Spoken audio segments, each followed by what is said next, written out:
hinahanap namin, kahit na lang iyong mukha. Sumasamo sa iyong pagkilos, at sa hilig na hangin, tanging dalangin. Kami katapuin mo, ipalalas mo sa amin ang iyong kapangyarihan. Ipamalas mo sa amin ang iyong kalwalhatian, hanggang ang aming kaluluwa'y mapuspos ng lubusan, at sa aming kalagitnaan ay bumaba ang kalangitan. Dakila ang iyong ngalan, isang may palalas. Ipalalas mo sa amin ang iyong kapangyarihan. Ipamalas mo sa amin ang iyong kalwalhatian, hanggang ang aming kaluluwa'y mapuspos ng lubusan, at sa aming kalagitnaan ay bumaba ang kalangitan. Dakila ang iyong malas. Banal na Espiritu, kailangan kita. Manatili ka sa buhay ko, gawin ang nais mo. Banal na Espiritu, minamahal kita. Ikaw lamang, ngayon at kailanman. Sa banal na Espiritu, banal na Espiritu, kailangan kita. Manatili ka sa buhay ko, gawin ang nais mo. Banal na Espiritu, minamahal kita. Ikaw lamang, ngayon at kailanman. Banal na Espiritu, kailangan kita. Manatili ka sa buhay ko, gawin ang nais mo. Banal na Espiritu, minamahal kita. Ikaw lamang, ngayon at kailanman. Ngayon at kailanman. Ngayon at kailanman. Oh, hallelujah.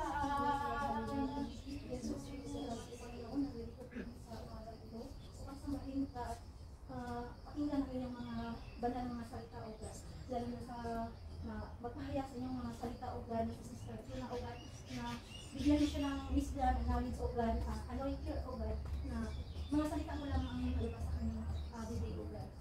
Salamat po, Panginoon, na gabayan mo kami sa bawat isa na may tagumpay na aming pagsusunod ngayon sa araw na po, sa umaga na po, lalo na sa aming mga gawain sa araw na po, Panginoon, at sa aming healing worship service, Panginoon, na ito manguna sa amin, sa lahat, Panginoon, na ito maghari, Panginoon. Ito lamang ang aming sasambahin, ito lamang ang aming pupuligin, O God, at inyong pangalan lamang ang aming itataas, O God. Dakila ka, O Panginoon, na pag-ingatan mo kami sa bawat isa sa aming, Panginoon, na magtatagumpayan ang aming lahat ng mga gagawin sa araw na ito, Panginoon, na maghari ka, O Diyos. O hallelujah. Lord, ito po ang aming sa pagdalangin sa ngalan ni Jesus. In Jesus' name.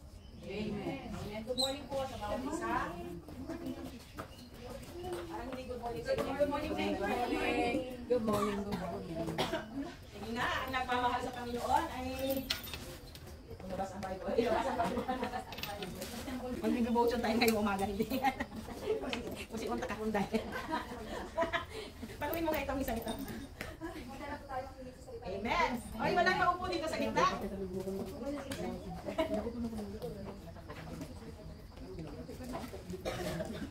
So, sa po natin ngayong iba tayo po ay ang tema po natin sa buwan ito ay to call and celebrate the fullness. Celebrate the fullness of life. Okay.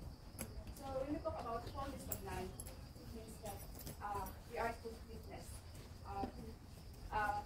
We have full kompleto na meron na tayo. Like joy, we have peace, abundance, healing, and both spiritually and physically. Like we have food, we have drink, and then especially po sa relation natin sa bawat isa, sa pamilya natin. That is the life of life.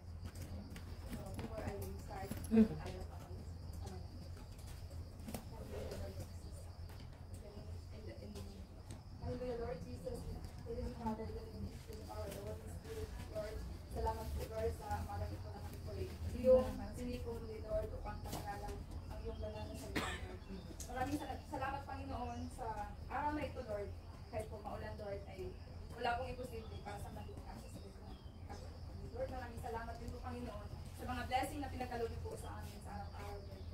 Lord, gabayan niyo po kami, Lord, sa umagang ito na pag-aaralan po ang iyong banal na salita, Lord. Naway, ang mga salita niyo lamang po, Panginoon, ang aming maghahari o maitaas ang umagang ito, Lord. Dahil ang iyong salita po, Panginoon, ay nakapagbabago po sa bawat isa sa amin. Lord, i-open niyo po ang puso't isipan ng bawat isa upang lalo po nila maintindihan ang mga salita ang ipapahayag sa imahe. Lord, ang mga salita so that guide us, Lord Jesus. Our prayer is Lord, we pray. Amen. Amen. So, kaya as I said, ang tema po natin is the call to celebrate the fullness of life. So, ang aking pong text ngayon ay mula po sa Ecclesiastes. Ecclesiastes. Ang hirap is ibigyan sa mga Sorry. Bisaya kasi kami. Ecclesiastes Ecclesiastes 3, verse 12. Ang sabi dito, verse 12 and 13. Ang sabi dito, so I conclude, there is nothing better than happy and enjoy ourselves as long as we can. And people should eat and drink and enjoy the fruits of their labor. For these are the gifts from God. So sabi ko sa kanina, na the fullness of, pag sinabi natin fullness of life, we are completeness. We are complete by physically, mentally, spiritually. At ang ibig sabihin po, yung to live with meaningful and with purposeful of life. Sabi ko dito, there is nothing better than the people to live happy and to do good and live. So, lahat po tayo dito sa mundong ito, na binigyan tayo ni Lord ng gift para gift of life. Kahit sabihin natin na marami tayong mga pinagdadaanan sa mundo, pero God is good. Bibigyan niya tayo, bibigyan tayo ni Lord ng pagkakataon na mamuhay ng may maganda. Kaya ang sabi ni Lord dito, God has given you the precious life, the precious gift of life, and He wants you to be happy and enjoy it. So lahat po ng binigyan ni Lord sa atin, kailangan po natin na-embrace ito. Huwag po natin sabihin na kaya tayo binigyan ni Lord ng ganyang buhay, ganyang precious gift of life. Tapos tayo parang wala lang din. Parang okay Lord, thank you. Pero parang wala lang. Dapat i-embrace natin yung mga gift ni Lord sa atin. Sabi nga dito, and be thankful and enjoy of it. Tapos kailangan natin, unahin natin si Lord sa lahat ng bagay dito sa mundo. Kasi pag unahin natin yung makamundong bagay, wala yun eh. Parang for the meantime na yun. Pero pag unahin natin si Lord, magkakaroon tayo ng eternal life. Yes, amen. Tapos sabi dito, ang tunay na pagtitiwala sa Diyos, ang siyang pinagmula ng ating kasiyahan. Amen? Huwag natin ipagkatiwala sa mundo ang ating kasiyahan. Ipagkatiwala natin sa Lord. Kasi, kung magtitiwala tayo sa Diyos, lagi natin siyang kasama, at lagi ang tunay na kasiyahan ay nasa Kanya at walang ating Kanya. Kaya, naano ko lang po yung kung ano po yung katagumpayan ng alang binigyan ni Lord sa atin ngayon. Yung meron tayong magandang trabaho, magandang hanap buhay, magandang kumbaga relationship sa kapwa natin, nakilala natin si Lord. Pero kumbaga kung isipin natin yung before tayo ginito ni Lord, para tayong kumbaga kung i-figure out natin, para tayong yung tinatawag na pottery, di ba? Naisip, kung ma-imagine natin yung buhay natin yun na bago tayo nakamit nitong katagumpayan na itong precious gift of life na binigay ni Lord. Para tayong sinishape muna ni Lord. Para pagkatapos nito, Lord, ibigay ko na sa iyo. Di ba? Para, kumbaga, pag gumawa tayo ng isang pot, tapos nabasag ito, tapos gagawa tayong muli, tapos isishape natin. Parang yung si Lord yung isang pottery, tapos tayo yung putik. Di ba? Tapos pag nabuo tayo ng isang pottery, tapos bagong buhay. Yun yung pangbasak na buhay at sa panibagong buhay. At binigyan tayo ni Lord ng ganitong gift of life na, kumbaga, nasa baba ka, katagumpayan, na nandito tayo. Kaya, i-embrace natin yung binigyan ni Lord na katagumpayan, na kasiyahan sa atin. Lahat na mayroon tayo, i-embrace natin. Kasi, and be thankful of heart. Amen. Be thankful tayo sa lahat ng katagumpayan, kasiyahan. Kasi ang number one na mamuhay tayo dito sa mundo ay gumawa tayo ng mabuti at malinis. Amen. Kaya, be thankful to the Lord. At hanapin natin ang kaligayahan sa Kanya. Huwag natin hanapin ang kaligayahan sa mga mundo. Dito tayo kay Lord. Kasi magkakaroon tayo ng eternal life rather than sa makamundong gawain. Kasi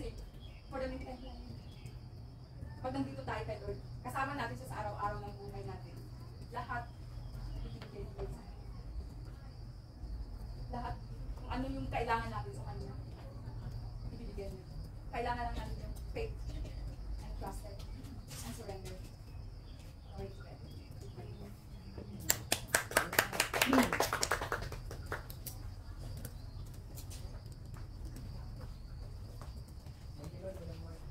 Kunin ko lang muna ito. Napakaganda po ng ating team sa buwan na ito. No? Celebrating the fullness of life. We are now in the celebration. We are now, wala tayo sa nahihirap, pag-uwaksa o we are celebrating. Kung may celebrating, may celebration, may, ano nga sabi niya, may kantahan, may awitan, may handaan.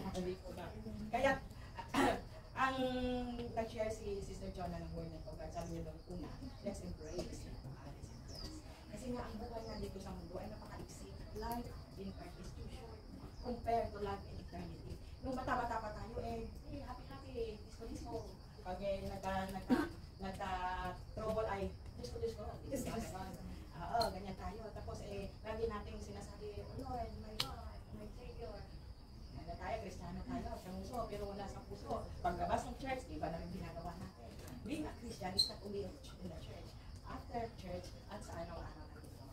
Kaya yung buhay dito, kasi we are hoping that life here on earth is too short. Sabi nga ni Brother Eddie, ang yaman sa mundo ay basura. Earthly wealth cannot buy my dignity, sabi ko yan ni Brother Eddie. Kaya tayo, as GIO people, the same thing. Ang mga yaman sa mundo ay hindi makakabili ng dignidad ng isang GIO. Hindi tayo basta-basta madala sa mga pera. Hindi tayo compromising, kaya minsan ay yung insurance, sabi sa akin. Kaya tayo sabi ko, Lord, tawarin mo po sila, hindi nila alam yung ginagawa. Sabi, may seminar someday, minsan lang naman yan ang church ng Decca. I will not compromise my Sunday para lang umattend sa seminar na magkapera ako. Gawin mo na yung statutory ko, kunin mo na lahat yung Sunday. My Sunday is for the Lord. Kahit na noong sa mga amo ko yun ang aking deal talaga. My Sunday is for the Lord. Huwag kang agawin mo Sunday.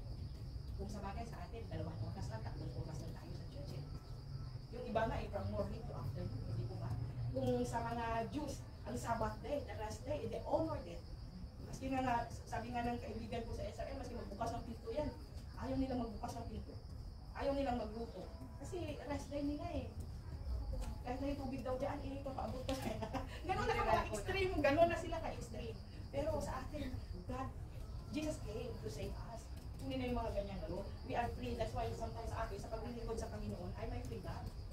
Sa paglilingkod sa Panginoon ay walang sakilitan. Pero, there is always consequences sa mga ginagawa natin apart from sa pinagagawa ng Lord sa atin. Di po ba? And God is so faithful. And God is so true. And God is so merciful. Ang gusto ng Lord, kumapit tayo sa Kanya. Tayo na lang inaantay niya. Sabi natin, minsan, layo-layo mo doon. Bakit parang hindi mo naririnig yung mga prayers mo? Ang totoo po yan, tayo po ang napakalaki niya. Ang Diyos, ang purpose niya ay to give us life to the fullest. Life to the fullest. Hindi po yun para lang doon sa magkapera ka ng sobra-sobra. Na nakuha mo na lahat ng gamit o material things sa mundo. Hindi po yun. It involves our peace. It involves yung ating ang love na hindi mabibigay ng mundo ito. It involves sa lahat ng bagay na priceless. Kilala niyo ba si Elvis Presley? Sino hindi nakakilala? One time, tinanong ko si Presley na sa media sa akin. Noong una, ang gusto mo lang naman ay sumikat ka. You have money and you are happy. Ngayon sikat ka na. You have fame. You have money. My question is, anong sagot niya yan? I am totally sad. 100% I'm happy. Yan yung mga bagay na maibibigay ng Lord na hindi maibibigay ng mundo ito. The joy, the peace, the love. Yun yung full dapat tayo. Kasi nga, siyempre makikita mo yung mga Kristiyano, no? Di ba, Sister, ano ba yung pangalan mo yun? Apple. Sister Orange. Sister Apple. Di ba, Sister Apple, ano? Yung mga Kristiyano, kahit pinabagyo na yan, kahit na yung lubog-lubog na yung mga bahay, makikita mo pa rin nag-praise the Lord. Di ba? Nakangiti pa. Kahit na yung nararanasan, ay sabihin natin, hindi na kanais tayo sa sobra-sobra. So, Sobrang hirap na, pero nakangiti pa rin sa Kristiyano. Dahil yan ang hindi mabibili ng pera. Ang peace, ang joy na naibibigay ng Lord sa atin.